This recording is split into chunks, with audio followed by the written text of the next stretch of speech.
पंच महाभूत, जीवन की रचना में इनका बहुत बड़ा योगदान है। क्या है ये पंच महाभूत? जल, वायु, अग्नि, धरती और आकाश। अब केवल जीवन की रचना में इनका योगदान नहीं है, शरीर की रचना में इनका योगदान नहीं है, अपितु ये हमारे जीवन के सबसे बड़े शिक्षक भी।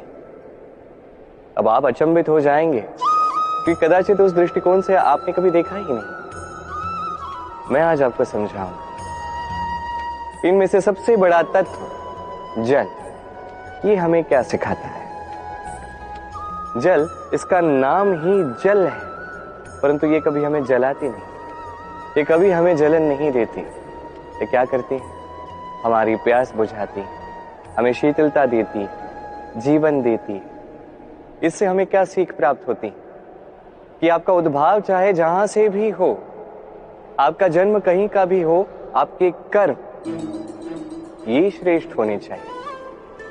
आप जल को किसी भी पात्र में रख दीजिए, वो उसके अनुसार अपना आकार ढाल लेती है। इससे हमें क्या सीख मिलती? इससे हम ये सीखते हैं कि हर परिस्थिति में हमें ढल लेना चाहिए, स्वयं को ढाल लेना चाहिए। जिस भी देश में हम हो, जिस स्थान पर हम हो, जिस भाव में हम हो, जिस व्यक्ति के साथ हम हो, हमें सुख के साथ जीवन व्यतीत करना चाहिए। देखिए कितनी बड़ी शिक्षा दी हमें जल ने, जो कभी हम देख ही नहीं पाए। स्वयं को जल की भांति बना दीजिए, सुख की धारा में स्वच्छंद होकर बहेंगे आप। स्वयं के आकार को तोड़ दीजिए, स्वयं की सीमाओं को तोड़ दीजिए। आप एक दिन महानता अवश्य उपलब्ध करेंगे। तो आइए और मेरे साथ प्रेम से कहिएगा, राधे राधे। जीवन के 5 महातत्वों में से दूसरा तत्व है धरती, भूमि, धरा, धारण करने वाली, जो हम सभी को धारण करती है, अच्छा हो या बुरा, अपने कर्तव्य का पालन करती है। और यही सीख है हमारे लिए। हमें भी हमारे सारे कर्तव्यों का पालन करना चाहिए, चाहे वो हमारे प्रति हो, हमारे परिवार के प्रति हो, समाज के प्रति हो या ईश्वर के प्रति। ये सीख हमें धरती देती, ये पैरों से पिसती है और बदले में हमें वनस्पति देती। आगे चलने के लिए हम इस धरती को पीछे ढकेलते हैं अपने पांव से। अरे धरती हमसे घृणा नहीं करती, ये हमारे अगले कदम की प्रतीक्षा करती है, उसका स्वागत करती। और कदाचित इसीलिए इस धरती को धरती माता कहा जाता है। और ये पदवी, ये स्थान, ये सम्मान, ये प्रेम, इसके आकार के कारण या भार के कारण इसे नहीं मिला है, इसे मिला है इसके संस्कार के कारण। यदि आप भी धरती की भांति बन जाते हैं, यदि आप भी अपने सारे कर्तव्यों का पालन करते हैं, विश्वास के साथ उसे स्वीकार करते हैं, यदि किसी और की सफलता में भी आप प्रसन्नता प्राप्त करना सीख जाते हैं, फिर आप थोड़ा सा कष्ट सह के किसी और को प्रसन्नता दे सकते हैं, किसी और की सेवा कर सकते हैं, तो आप भी धरती की ही भांति महान बन सकते हैं। तो आइए और मेरे साथ प्रेम से कहिएगा, राधे राधे। जीवन के 5 महातत्वों में से एक है वायु। वायु जो कभी दिखती नहीं, अभी तो उसे अनुभव हम कर सकते हैं। और सबसे अधिक अनुभव इसका तब होता है जब वायु की कमी होती है। वायु लुप्त हो जाए तो तुरंत ही हमें ज्ञात हो जाता है कि अरे वायु तो नहीं है, ये तो समस्या हो गई। अब इस वायु से हमें क्या सीख मिलती है? ये वायु हमें सिखाती है कि कभी हमें अहंकार नहीं करना चाहिए।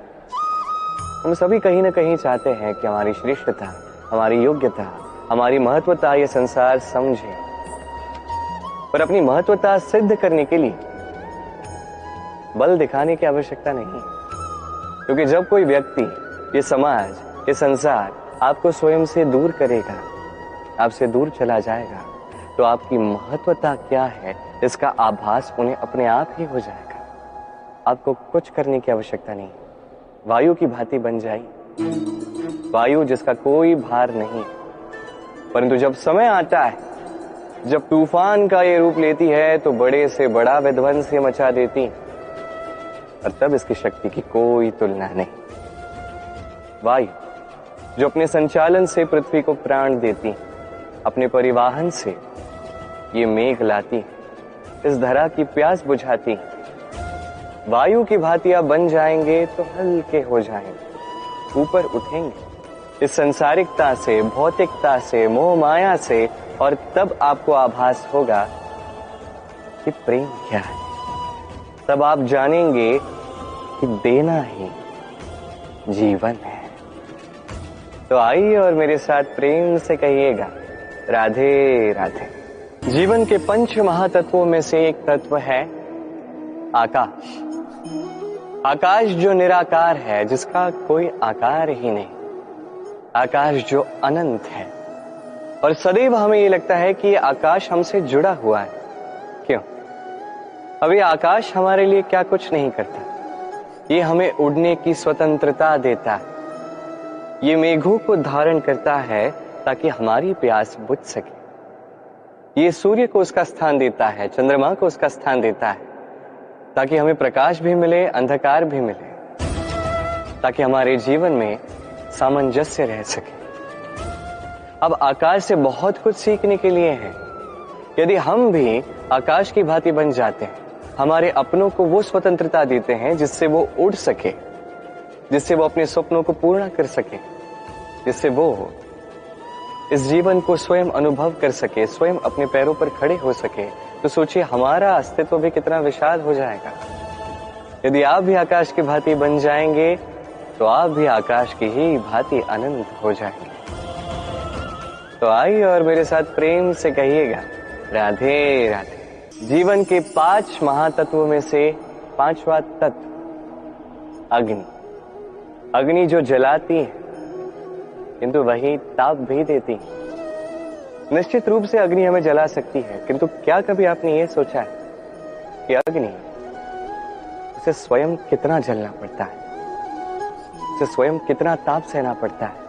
ये स्वयं जलती है हमें ताप देने के लिए, स्वयं जलती है हमें ऊर्जा देने के लिए, हमें प्रकाश देने के लिए, अंधकार में मार्ग दिखाने के लिए, शत्रुओं का सामना करने में हमारी सहायता ये करती है, स्वयं जल। जब हम किसी देवता के लिए यज्ञ करते हैं तो देवताओं के भोजन को ग्रहण करने का निमित्त ये बनती, कितना कुछ स्वयं सहती है, कितना कुछ हमें देने के लिए। आप भी अग्नि की भांति बन जाइए, स्वयं कष्ट सहिए दूसरों की सहायता के लिए, उनके जीवन के उद्धार के लिए, अपने प्रियजनों के लिए, अपने परिवार के लिए, अपने माता पिता के लिए, इस समाज के लिए स्वयं पीड़ा उठाइए। प्रकाश पुंज बनिए और सबका मार्गदर्शन कीजिए, सबको मार्ग दिखाइए। जिस दिन आप अग्नि की भांति बन जाएंगे, उस दिन जैसे अग्नि की पूजा की जाती है, आप भी वैसे ही पूजनीय बनेंगे। जैसे हर शुभ कार्य में, हर यज्ञ में, हर पूजा में अग्नि को स्मरण किया जाता है, वैसे ही हर शुभ कार्य में आपको भी स्मरण किया जाए। और जिस दिन आप ऐसा बन जाएंगे, उस दिन जीवन का वास्तविक मर्म क्या है आप जान जाएंगे। तो आइए और मेरे साथ प्रेम से कहिएगा, राधे राधे। पंच महातत्व, पंच महाभूत, इनके विषय में मैंने सब कुछ आपको बता दिया, कैसे ये हमारे जीवन के सबसे बड़े शिक्षक हैं और क्या शिक्षा हमें इनसे प्राप्त होती। निश्चित रूप से ये पंच महातत्व हमारे देह का निर्माण करते हैं, किंतु एक छठा महातत्व भी है, एक ऐसा तत्व जिसका ना कोई भार है, ना कोई परिमाण है, परंतु अत्यंत महत्वपूर्ण है, सोच। कोई इसे आत्मा कहता है, कोई इसे विवेक कहता है, कोई प्राण कहता है, तो कोई कहता है चेतना। अब ये चेतना जब पंच महातत्वों के साथ जुड़ जाती है, जब एक हो जाती है, तब मनुष्य जीवन का निर्माण होता है। अब आपके देह का निर्माण जन्म से ही पंच महातत्व कर देते हैं, किंतु ये सोच, ये चेतना, इसे आपको स्वयं आगे ले जाना है, इसे दिशा देनी है, इसका विकास आप ही को करना है। कैसे? आप पर निर्भर करता है। आप इसका सदुपयोग भी कर सकते हैं, दुरुपयोग भी कर सकते हैं। एक ऐसी दिशा दे सकते हैं, ऐसा सदुपयोग कर सकते हैं कि आप किसी दिन भगवत गीता का ज्ञान दें। ऐसा दुरुपयोग भी कर सकते हैं, ऐसी दिशा भी दे सकते हैं कि आप शकुनी की भांति महाभारत रच दें। चयन आपका है, बस इस चेतना की शुद्धता का विशेष ध्यान रखना होगा। यदि ये चेतना शुद्ध होगी तो प्रेम होगा, यदि ये चेतना अशुद्ध होगी तो द्वेष होगा, और मेरे विचार से सुख और शांति प्रेम से ही मिलेगी, द्वेष से कदापि नहीं। तो आइए इसी प्रेम के साथ कहें राधे राधे।